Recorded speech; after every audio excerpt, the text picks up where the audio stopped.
Hello friends, welcome to my channel. Hello शिक्षक, I hope आप सभी के बिहार के पेपर बहुत ही बेहतर गए होंगे। उम्मीद से है आपके स्कोर बहुत अच्छे आएंगे।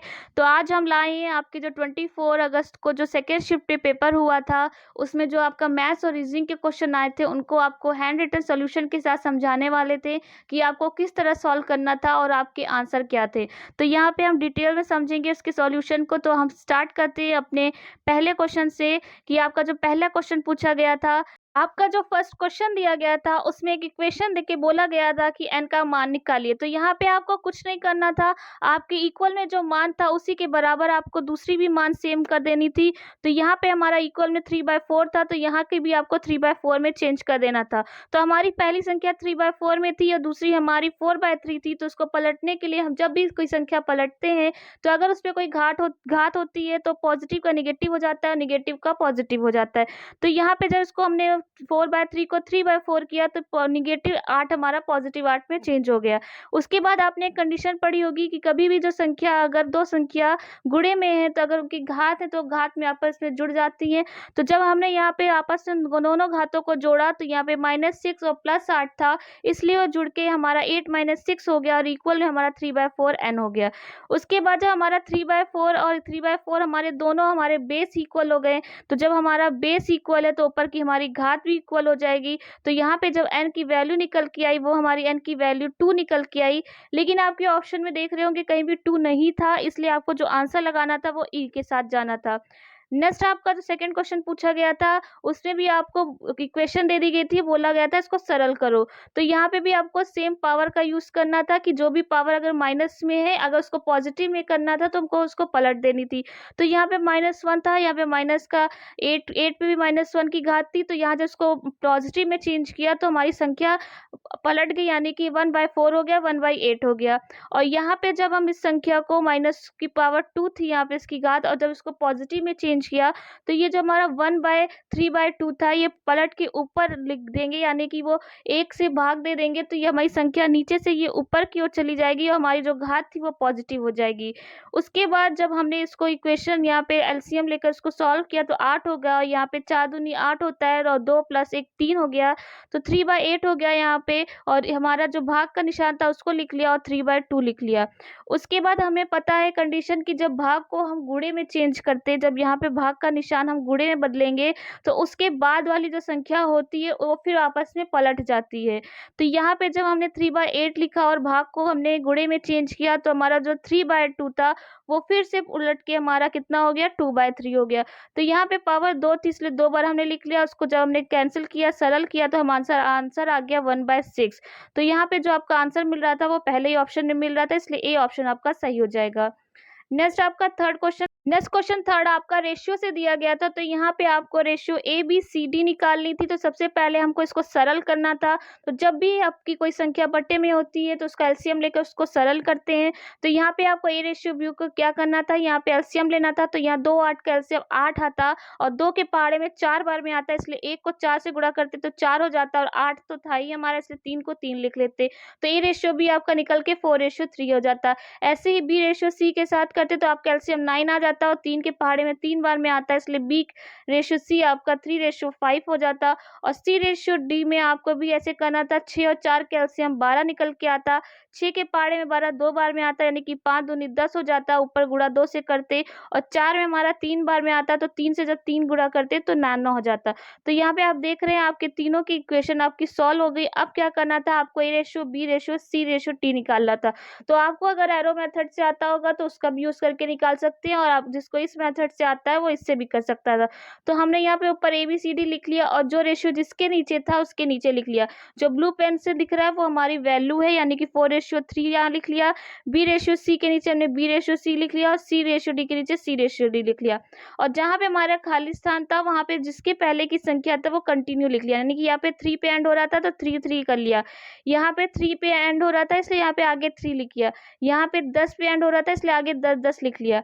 अब इन तीनों को आपस में जब गुणा करेंगे तो यहाँ पे आपको गुणा करेंगे, यानी कि 4 3 12, 12 को 10 से किया 120, 3 तिहाई 9 और 9 को 10 से किया 90 और 5 तिहाई 15 तो 150, यहाँ 5 तिहाई 15 नाम 135। तो यहाँ पे आपकी इक्वेशन आ गया। इक्वेशन को जब हमने सरल किया तो हमारा जो रेशियो निकल के आया था आपका बी ऑप्शन सही था, यानी कि 8:6:10:9 आपका आंसर हो गया होगा।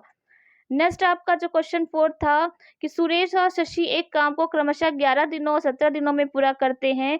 दोनों ने मिलकर काम पूरा करके 5600 पारिश्रमिक प्राप्त किया और पारिश्रमिक में उनके कितने हिस्से हैं। तो आपको बता दें, यहाँ पे हमें पता था कि दोनों का जो काम करने के दिन थे, हमें दिन दिया गया था, तो उनकी हम जो कार्य करने की क्षमता थी वो निकाल लेते हैं। तो यहाँ पे हमने 11 और 17 का एलसीएम ले लिया, तो यहाँ पे 187 आ गया था। तो हमें ये बताया 11 में 187 17 बार में जाएगा और 17 में 11 बार के जाएगा। इसलिए हमें जब इनकी क्षमता पता चल गई तो क्षमता में हमें कुल पैसा पता है, तो हमने जब 17x प्लस 11x का इक्वल टू हमारा पूरा इनका रुपए में किया तो यहाँ पे x की वैल्यू हमारी 2000 निकल के आ गई। जब एक की क्षमता हमारी 17 थी, यानी कि सुरेश की 70x थी उसकी क्षमता, तो उसके कितने रुपए मिले होंगे, तो उसको 2000 से गुणा कर देंगे 3400 निकल आएगा। और 11 हमारी जो क्षमता थी वो शशि की थी, तो 11 को हम 2000 से करेंगे तो 22000 हो जाएगा। तो यानी कि आपका जो आंसर आता है वो 3400 और 2200 होता है, यानी कि ऑप्शन बी आपका यहाँ पे सही हो जाता। बहुत ही ईजी था, लेकिन आपको प्रैक्टिस की होगी अगर आपने खूब अच्छे से, तो आपके लिए बहुत ही समझ में आ रहा होगा। नेक्स्ट आपका 5 दिया गया था परसेंटेज से कि ए का वजन बी के वजन का 25% और सी के वजन का 40% है, और सी के वजन का कितना प्रतिशत बी के वजन का होगा। तो यहाँ पे हमें बोला गया था कि ए का जो वजन है बी का 25%, यानी कि 1/4 था, तो 1/4 को हम ए बाई बी लिख सकते हैं इक्वल टू 1/4। उसके बाद बोला गया था ए का वजन सी के 40% है, 40% मतलब 2/5 हो गया, तो ए बाई सी आपका निकल जाएगा 2/5। फिर यहाँ पे हम रेशियो निकाल लेंगे। रेशियो निकालने के लिए ए बी सी को, और जो हमारा कॉमन होता है उसको बीच में लिखते हैं, तो यहाँ पे ए को बीच में लिखा, या तो सी आगे लिख लेते हैं, बी कुछ भी आगे पीछे लिख लेते हैं आप। तो यहाँ पे जब हमने रेशियो निकाला तो हमारा ए बी सी का रेशियो जो आया था वो 8:2:5 आ गया था। तो 8:2:5 को हमसे पूछा गया था सी के वजन का कितना प्रतिशत, तो जिसके आगे का लिखा होता उसको हम नीचे रखते, यानी कि सी की वैल्यू हम नीचे रखेंगे और जिसका पूछा गया उसको ऊपर लिखेंगे, यानी बी का जो रेशियो है उसको ऊपर लिखेंगे। तो यहाँ पे हमारा बी 8 था और सी हमारा 5 था, तो 8/5 और प्रतिशत निकाला, इसलिए 100 से गुणा कर दिया, तो हमारा जो सॉल्व करने पे वो आंसर आ गया वो हमारा 160 आ गया था। नेक्स्ट आपका 6 क्वेश्चन दिया गया था कि तांबे के एक गोले का व्यास 6 सेंटीमीटर था और गोले को पिघला दिया जाता है और एक समान वृत्ताकार अनुप्रस्थ काट के लंबे तार में खींचा जाता है, तो यदि तार की लंबाई 36 सेंटीमीटर है तो कितनी त्रिज्या होगी। तो यहाँ पे आपको गोले के आयतन और तार का आयतन जो होता है उसको बराबर कर देना था। तार एक तरह से बेलन का शेप ले लेता है, आपने देखा होगा। तो यहाँ पे जो हमारा व्यास दिया गया था गोले का, तो हमारा था 6 सेंटीमीटर, व्यास 6 सेंटीमीटर था, तो इसका आधा त्रिज्या हमारा 3 सेंटीमीटर का होगा। और इसी को हम तार में चेंज कर दिए थे, तो उनका तो आयतन तो उतना ही रहा होगा, खाली शेप चेंज हुआ है, लेकिन आयतन तो में कमी आई नहीं होगी। तो दोनों के आयतन को इक्वल कर दिया, तो गोले का आयतन होता है 4/3 πr³ और तार यानी कि बेलन का आयतन होता है πr²h। तो यहाँ पे हमें गोले का त्रिज्या पता थी, तो हमने वैल्यू पुट कर दी। उसके बाद हमें तार का आयतन निकालना था, तो हमने जब आर स्क्वायर किया तो 1 आ गया सॉल्व करने पे, और आर की वैल्यू जो हमारी 1 थी वो ऑप्शन में नहीं थी, इसलिए जो आपका आंसर जाता वो ई के साथ जाता। नेक्स्ट आपका जो 7 क्वेश्चन था, बोला गया था दो वृत्त आंतरिक रूप से स्पर्श करते हैं, उनके क्षेत्रफलों का योग 116 पाई है सेंटीमीटर स्क्वायर है, उनके क्षेत्रों के बीच की दूरी 6 सेंटीमीटर है, तो वृत्तों की त्रिज्याएं क्या होगी। इसको आप ऑप्शन से भी कर सकते थे, क्योंकि अगर दो क्षेत्रफलों का योग 116 पाई है तो हमारे वृत्त का क्षेत्रफल क्या होता है, πr² होता है। अगर हमें त्रिज्या पता है इसका स्क्वायर कर दे तो हमारे योग के बराबर आ जाना चाहिए था। तो यहाँ पे जो हम r की वैल्यू, अगर ऑप्शन हमारे यहाँ पे b ले रहे होते, तो यहाँ पे अगर हम 10 का स्क्वायर पाई करते, यानी कि हमारा क्षेत्रफल करते, और दूसरे का हम करते 4 का स्क्वायर पाई, तो यहाँ पे करते दोनों को अगर हम सॉल्व करते तो ये हमारा 100 का स्क्वायर 10 का स्क्वायर 100 आ जाता और 4 का स्क्वायर 16 आ जाता, और दोनों को जोड़ने पे हमारा क्षेत्रफल के बराबर आ रहा था क्वेश्चन में। तो हाँ, हमारा जो ऑप्शन था वो हमारा 116 आ रहा था, और हमसे यहाँ पे योग भी क्षेत्रफल का 116 बोला गया है, इसलिए यहाँ पे हमारा ऑप्शन बी यहाँ सेटिस्फाई हो रहा है, इसलिए आपका बी आंसर यहाँ पे सही हो जाता। नेक्स्ट क्वेश्चन नंबर आपका 8 था, एक ट्रेन 600 किलोमीटर की यात्रा के लिए धीमी ट्रेन से 3 घंटे कम समय लेती है। यदि धीमी ट्रेन की गति तेज ट्रेन की गति से 10 किलोमीटर घंटा कम है तो दोनों ट्रेनों की गति क्या होगी। तो आपको बता दें कि जो हमारे ट्रेन की दूरी थी वो किलोमीटर यानी कि 600 किलोमीटर थी, और जो तेज की हमारी मान लीजिए जो चाल थी वो x मान लिया, और हमारी जो धीमी थी वो x-10 थी, क्योंकि बोला गया था कि तेज ट्रेन की गति से 10 किलोमीटर घंटा कम है। तो यहाँ पे दोनों के हम अंतर चाल मान लिया दोनों की, तेज ट्रेन की और धीमी ट्रेन की। उसके बाद आपको पता होगा जो धीमी ट्रेन होती वो ज़्यादा समय लेगा, जो तेज ट्रेन होगी वो कम समय लेगा। उसके बाद क्या करना था, आपको पता था कि चाल बराबर दूरी अपॉन समय होता है, तो यहाँ पे समय क्या हो जाएगा हमारा, दूरी बटे चाल हो जाएगी। तो जो भी हमारा कम ज़्यादा होता है तो वो हमारा डिफरेंस हो जाता है। तो यहाँ पे हमारा जो समय दिया गया था 3 घंटे कम दिया गया था, यानी कि दोनों के समय का अंतर दिया गया था। तो दोनों के समय को हम अंतर यानी कि दूरी बटे चाल को माइनस करके इक्वल टू उनके अंतर के बराबर कर देते, तो उसको सॉल्व करते। तो यहाँ पे आप देख रहे हैं कि आपको यहाँ पे सॉल्व करने पे थोड़ा सा इक्वेशन समीकरण बन जाती। तो आप समीकरण नहीं बनाना चाहते हैं तो आप ऑप्शन से भी कर सकते थे, यानी कि आप अगर 50 आपकी वैल्यू निकल के आ रही है तो यहाँ पे आप वैल्यू पुट करके भी देख सकते थे कि x की वैल्यू अगर 5 रख रहे हैं तो 5 रखने पे क्या आपकी वैल्यू आ रही है। तो हाँ, बिल्कुल आ रही है आपकी वैल्यू, क्योंकि 50 में से आपका 10 गया तो 40 बन गया, और यहाँ पे 50 था ही। उसके बाद आपकी वैल्यू जो हो गई वो 3 के बराबर 3 आ गई थी, और हमने 40 पुट करके देखा तब भी हमारा 40 निकल रहा था। तो आपका जो आंसर जाता वो पहले के साथ चला जाता। तो यहाँ पे आप इसको इक्वेशन को ये सॉल्व करके भी देख सकते थे, और x को यहाँ पे सही 5 नहीं है 50 को मान के किया है। तो x को अगर 50 मान ले ऑप्शन ए से अगर सॉल्व करते तो यहाँ पे हमने इसकी वैल्यू पुट कर दी, और पुट करने पे हमने देखा LHS equal to RHS prove हो रहा है, यानी कि हमारा पहला ही आंसर सही हो गया था। नेक्स्ट आपका जो क्वेश्चन बोला गया था 10 क्वेश्चन बोला गया था, एक राशि में 5 वर्षों में साधारण ब्याज से 50% की वृद्धि होती है, इसी दर से 12,000 का 3 वर्षों बाद चक्रवृद्धि ब्याज क्या होगा। तो पहले हमारा जो साधारण ब्याज था उसका रेट नहीं पता था, उसके बाद उसी रेट पे हमारा चक्रवृद्धि ब्याज निकालना था। तो सबसे पहले हम रेट निकालेंगे, तो 50% की वृद्धि कितनी हुई है 5 वर्ष में, तो हमारा रेट कितना हो गया था 10%, यानी कि 50 को 5 से भाग देते तो आपका पहले का रेट निकल आता। तो रेट आ गया 10%। अब इसी 10% से हमें क्या बोला गया था कि चक्रवृद्धि ब्याज निकालिए। तो चक्रवृद्धि ब्याज का अगर फॉर्मूला पता होगा आपको तो आपको फॉर्मूला से भी कर सकते थे, जिसको ट्रिक आती वो ट्रिक से भी कर सकता था। तो हम आपको यहाँ पे फॉर्मूले से ही बता देंगे कि आपका जो अमाउंट यानी कि मिश्रधन होता है वो आप पी यानी कि मूलधन 1 + r10⁻n होती। तो वर्ष कितना था आपका 3 वर्ष, पी की वैल्यू कितनी थी 12,000, और उसके बाद आर कितना निकल के आ गया था 10। तीनों को पुट किया हमने तो हमारा अमाउंट कितना आ गया 15,972। तो हमसे ब्याज पूछा गया था, तो ब्याज का क्या होता है आपका मिश्रधन माइनस मूलधन होता है, यानी कि आपका टोटल अमाउंट माइनस आपका प्रिंसिपल होता है। तो यहाँ पे जो दोनों को माइनस, यहाँ पे जो आपका आंसर निकल के आया था वो था 3972, यानी फर्स्ट ऑप्शन आपका सही हो जाए। 11 क्वेश्चन आपका था, एक परीक्षा में कुल अभ्यर्थियों का 37.5% छात्राएं थी और छात्रों का 75% तथा छात्राओं का 62% सफल हुए तथा 342 छात्राएं असफल हुई, और असफल छात्रों की संख्या बताइए। तो यहाँ पे आपको दिया गया था जो छात्राएं थी उनके परसेंटेज दी गई थी, और सफल जितने हुए थे छात्र और छात्राएं उनकी अलग अलग परसेंटेज दिया गया था, और बोला गया था कि जो असफल छात्राएं थी वो हमारी 342 थी, तो छात्रों की संख्या बतानी थी। तो सबसे पहले आप क्या करते हैं, अगर आपको छात्रों की संख्या पता थी परसेंटेज में तो आप उसको बटे के रूप में, भिन्न के रूप में लिख लेते, और भिन्न में हमें पता है जो हमारा बटे में होता है वो हमारे टोटल वैल्यू हो जाती है, और ऊपर जिसकी दी गई होती है उसकी संख्या हो जाती है। तो यहाँ 3/8 लिख लिया, तो 8 हमारा टोटल हो गया और 3 हमारी गर्ल्स की वैल्यू हो गई। तो इसको हम 100 से इंटू करके हम टोटल मान लिए हमने कि 800 हमारे विद्यार्थी थे, जिसमें से 3 यानी कि 300 हमारी गर्ल्स होगी, तो 500 हमारे छात्र बचे। जब हमें सफल परसेंटेज दिया गया था तो किसी भी वैल्यू को 100% मान के अगर 100 में से घटा दे तो हमारे असफल मिल जाएंगे। तो वही हमने आगे किया, असफल परसेंटेज निकाल लिया। तो गर्ल्स का आ गया 37.5% और बॉयज का आ गया 25%। जब हमें असफल छात्रों और छात्राओं का हमारा परसेंटेज मिल गया तो हमें पता था टोटल विद्यार्थी कितने थे, 300 हमारी गर्ल्स थी, 500 लड़के थे। तो 300 का हम 37.5% और 500 का अगर 25% निकालते तो हमें असफल बच्चे मिल जाते। तो छात्र कितने निकल के आई, 112.5 निकल के आई, और हमारे जो छात्र निकल के आए वो 125। तो छात्राएं हमसे हमारी जो निकल के आई वो 112.5 थी।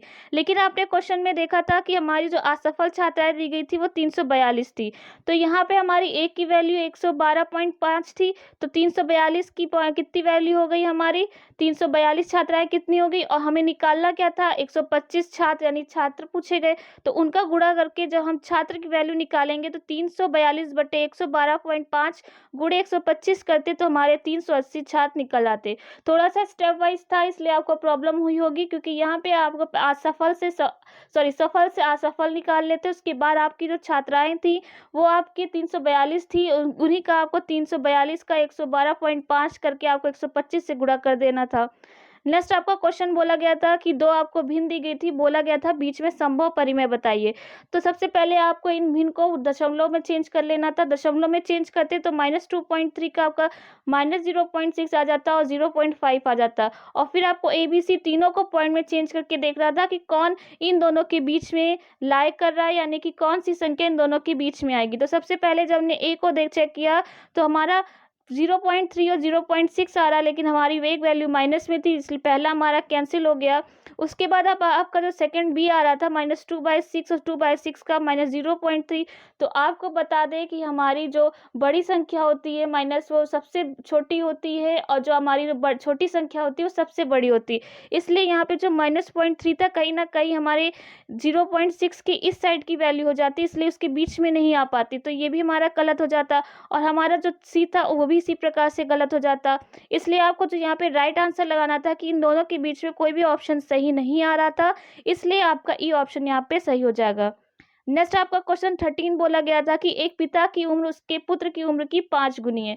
तो यहाँ पे हम पुत्र की उम्र मान लेते x थी, जब पुत्र की x मान ली तो पिता की उम्र क्या होगी, उसकी 5 गुनी होगी, यानी 5x हो गया। उसके बाद बोला है 15 वर्षों बाद उसकी उम्र उसके पुत्र की उम्र की 2 गुनी हो जाएगी। तो 15 वर्ष बाद यानी कि 15 साल बाद क्या हो जाएगी, पिता की उम्र पुत्र की 2 गुनी हो जाएगी। तो यहाँ पे हमने जब 15 साल बाद किया तो वर्तमान की आयु में जब आगे 15 जोड़ेंगे तो ये हो जाएगी 5x प्लस हमारी 15 पिता की उम्र हो जाएगी, और पुत्र की उम्र हमारी x थी, जब 15 वर्ष बाद देखेंगे तो x प्लस 15 हो जाएगा, और कंडीशन क्या की थी, 2 गुनी हो जाएगी पिता की उम्र, इसलिए 2 से गुणा कर दिया। उसके बाद इस इक्वेशन हमारी बन गई, इक्वेशन को जो सॉल्व किया तो हमारी x की वैल्यू निकल के आ गई 5, और पूछा क्या गया था कि पिता की उम्र क्या है, तो पिता की उम्र हमारी 5x थी, एक x की वैल्यू 5 है, तो 5x की वैल्यू क्या हो जाएगी, 25 हो जाएगी। तो हमारा जो आंसर आया था 25 आया था, यानी कि ऑप्शन बी हमारा यहाँ पे सही हो जाएगा। नेक्स्ट आपका क्वेश्चन 14 पूछा गया था, नीलू 1 रुपए में 2 नींबू की दर से नींबू खरीदती है, उन्हें 3 रुपए में 5 नींबू की दर से बेचती, तो उनका लाभ क्या था। तो मान लीजिए कि हमारा जो सीपी यानी क्रय मूल्य था वो 1 रुपए में 2 नींबू थे, उसके बाद जो हमारा एसपी था वो 3 रुपए में 5 नींबू बेच रही थी। अब क्या करना था आपको, इसमें नींबू को बैलेंस कर लेना था, यानी कि यहाँ पे 2 थे या 5 थे, यानी इनको बैलेंस कर देंगे तो आपका रुपए का क्लियर हो जाएगा कितने रुपए का लाभ हो रहा है या हानि हो रहा है। तो यहाँ पे हमें पता है इनका एलसीएम 10 आएगा, तो 2 को हम 10 बनाने के लिए क्या करेंगे, 5 से गुणा करेंगे। जब 5 से नींबू में गुणा करेंगे तो रुपए में भी आपको गुणा करना पड़ेगा, या इसलिए हमारा जो रुपए हो जाएगा वो 5 हो जाएगा सीपी, और नींबू आपका 10 हो जाएगा। ऐसे ही एसपी को भी 10 करने के लिए हम क्या करेंगे, यहाँ पे 5 को 10 बनाने के लिए 2 से गुणा करेंगे तो 3 दूनी 6 हो जाएगा यहाँ पे, और यहाँ पे 5 10 हो जाएगा। तो ये हमारा 10-10 बैलेंस हो गया। तो हम देख रहे हैं कि वह खरीद 5 रुपए में रही है लेकिन बेच 6 रुपए में हो रही है, लेकिन हमें लाभ कितना हो रहा है, 1 रुपए का हो रहा है। तो हमें पता है कि जो भी लाभ या हानि होती है वो क्रय मूल्य पर निकालते, तो क्रय मूल्य हमारा कितना है, 5 है। तो ए की वैल्यू 5 परसेंटेज निकालने के लिए 100 से गुणा करेंगे तो कितना आ गया हमारा, 20% आ गया। तो ये आपका यहाँ पे सी आंसर सही हो गया। नेक्स्ट आपका क्वेश्चन था, एक विद्यालय में प्रत्येक विद्यार्थी या तो हिंदी या अंग्रेजी या दोनों लेता है, और 50.8% हिंदी लेते हैं और 64.2% अंग्रेजी लेते हैं। यदि विद्यार्थियों की कुल संख्या 500 हो तो कितने विद्यार्थी हिंदी और अंग्रेजी दोनों लेते हैं।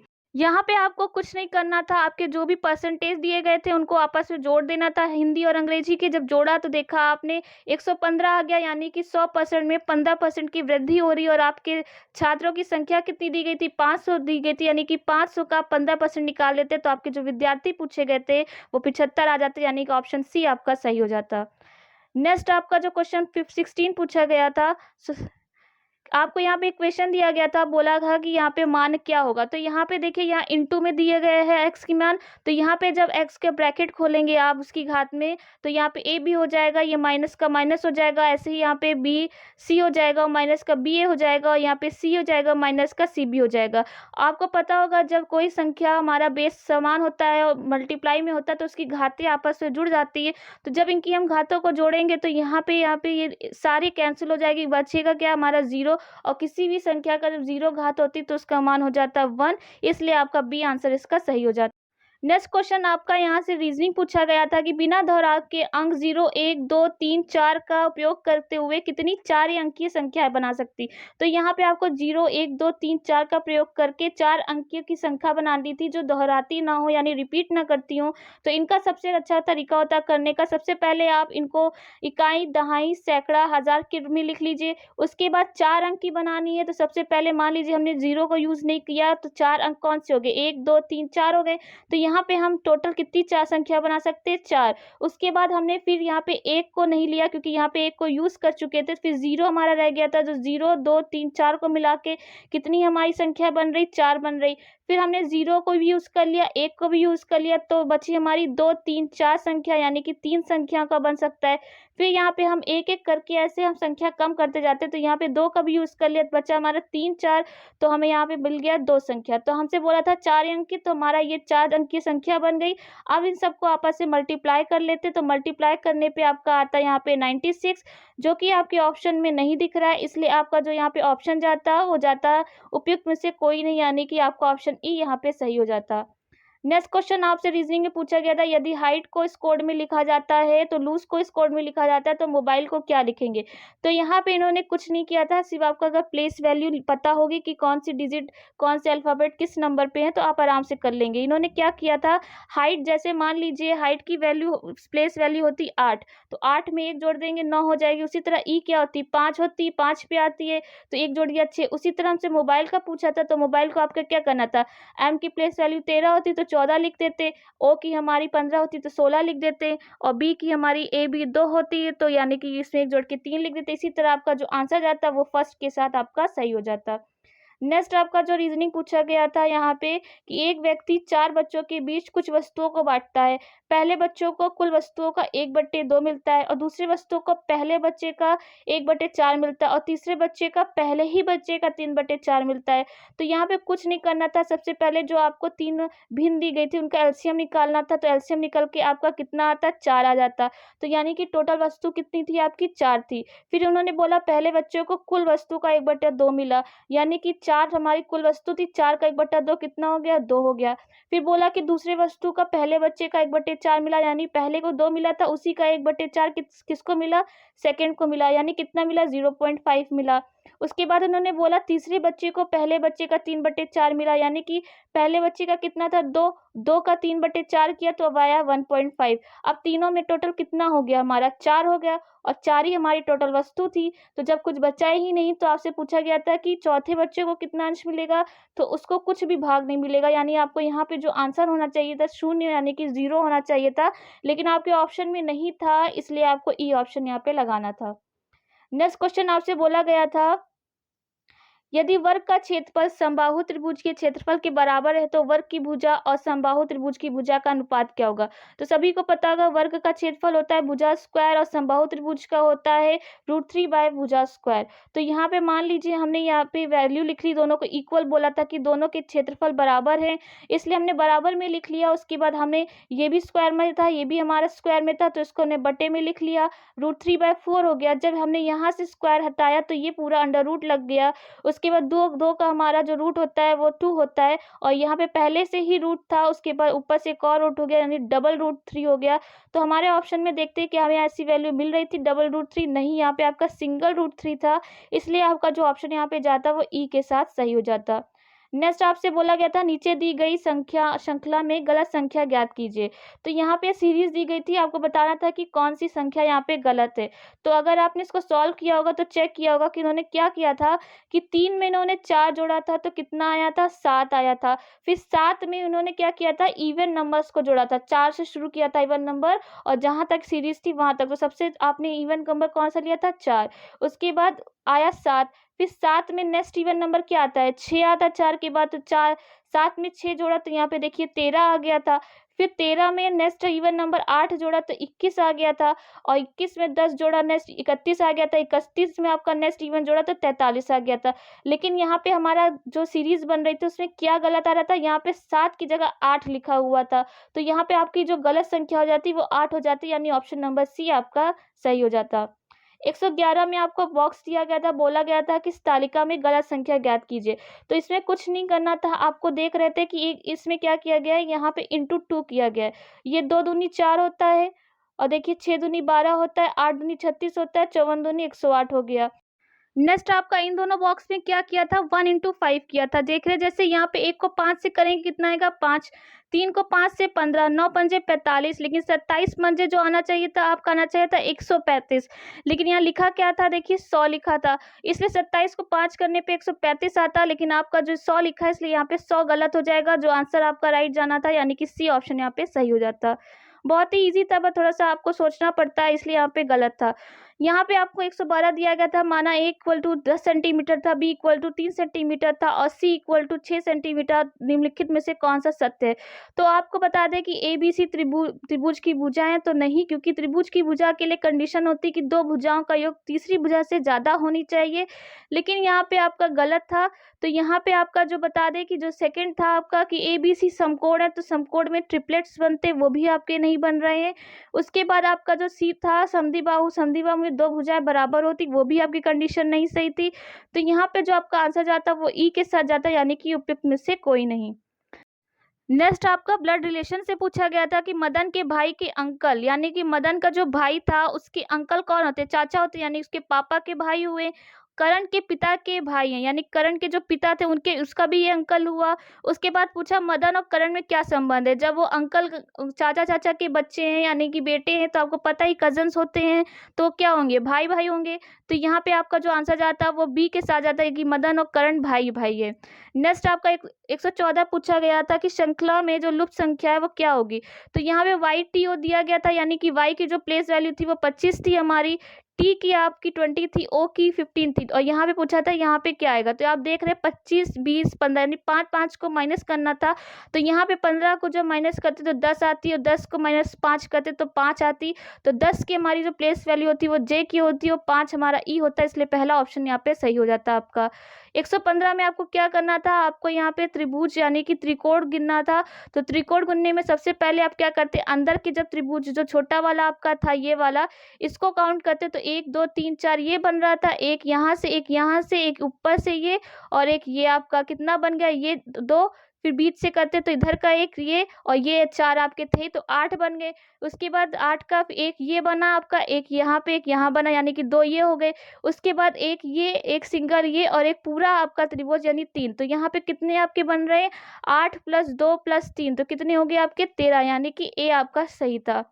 नेक्स्ट आपको बोला गया था आशा 3 किलोमीटर दक्षिण की ओर चलती, यानी कि 3 किलोमीटर इसका कैसे हो गया, दक्षिण की ओर हो गया।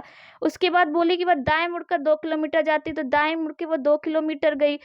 उसके बाद बोली कि फिर से दाएं मुड़कर 3 किलोमीटर की, तो वो अपने दाएं मुड़ी 3 किलोमीटर गई। उसके बाद बोली उसके बाद अपने बाएं मुड़ती, तो जब बाएं मुड़ी तो यहाँ पे, और ये दिशा कौन सी होती, हमारी पश्चिम होती, इसलिए आपका आंसर यहाँ पे बी सही हो जाता। नेक्स्ट 117 आपसे पूछा गया था कि दी गई श्रृंखला में गलत संख्या ज्ञात करनी थी। तो आपको सीरीज दी गई थी, आपको बताया था यहाँ गलत क्या था। तो यहाँ पे कुछ नहीं किया था, इन्होंने दो दो संख्याओं को जोड़ के लिखा था। जैसे यहाँ पे 28 और 84 को जोड़ा तो यहाँ पे 112 आ गया था।